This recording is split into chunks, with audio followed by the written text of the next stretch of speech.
In our interview this week, Baroness Patricia Scotland talks about how the Commonwealth is prepared to assist Nigeria in the fight against corruption.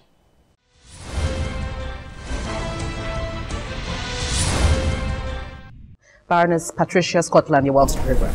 Thank you very much. Well, let's begin with your assessment of the anti-corruption fight of the present Nigerian government. Well, this fight has been long-standing, and as you know, we held the first Tackling Anti-Corruption Together conference in the Commonwealth Secretariat in Marlborough House in 2016 in May. And President Buhari came to that meeting along with many other leaders, basically to say, time is enough, we must do something to stop this tsunami of corruption that is engulfing the world, not just Africa. And he said something very important at that conference when someone asked him what did he want on behalf of the people of Africa, and he said, I want my money back. And ever since, we've been working together to try and get Nigeria's money back. The Commonwealth Secretariat sent a team in July to look at the instruments that needed to be created. How could we do that? And as a result of that trenchant effort that everyone has made, we now know that Nigeria has managed to get more money back in 1 year than has been possible in the last 10 years. So we now have recovered more than $3 billion of Nigeria's money to come back to Nigeria. And this is money which is desperately needed by governments and certainly by Nigeria to address the issues which are so pressing for the people of Nigeria who want roads and schools and hospitals, and all of this, of course, is made more difficult if money is corruptly siphoned off and taken out of the country.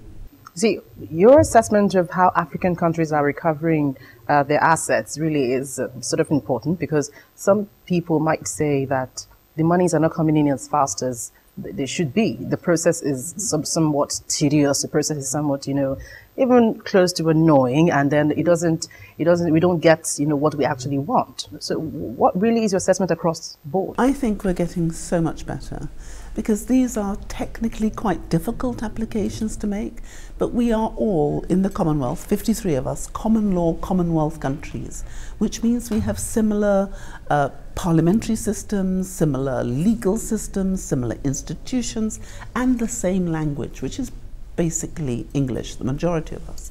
And therefore there's an opportunity for us to help each other, to share what works and what does not work.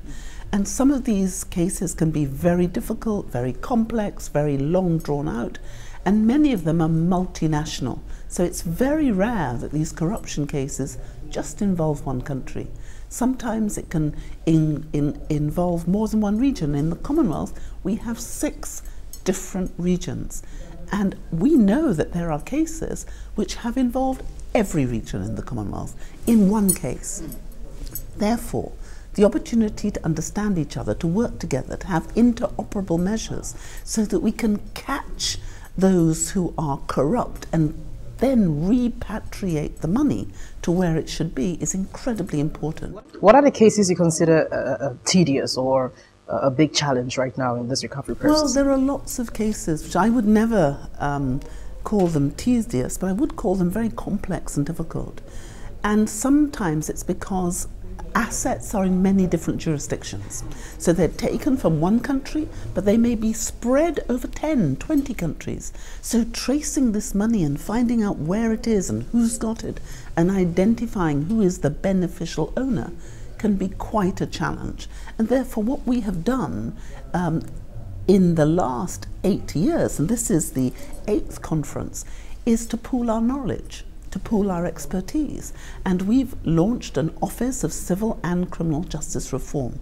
In that Office of Civil and Criminal Justice Reform, we have model laws, model structures, model regulations, and by all of us coming together and sharing what we know, we have got so much better at interdicting those who would wish to corruptly divest us of all that we need to meet our sustainable development goals, and we're getting better. But more specifically, what sort of support are you offering to African countries in terms of fighting corruption? Well, we've brought all the African countries together, Commonwealth African countries together, their anti-corruption institutes to help them so that they can exchange expertise and knowledge. The Botswana Centre for Anti-Corruption was created as a result of the work of the Commonwealth bringing people together. We have gone from every country in the last 8 years in the Commonwealth, Africa, has had an opportunity to host these meetings, which are so important for practitioners. It takes courage to do this work. Many of those who do it are threatened. Many of them are made frightened by the consequences of those who are very powerful. And it takes a certain commitment to public duty to continue to do it. So when we bring people together who have the same public ethos and determination, it makes it easier for others to say, this is a fight that I'm in and I'm not in on my own. And you'll know that Nigeria, in the form of President Buhari, has been made the champion for the African Union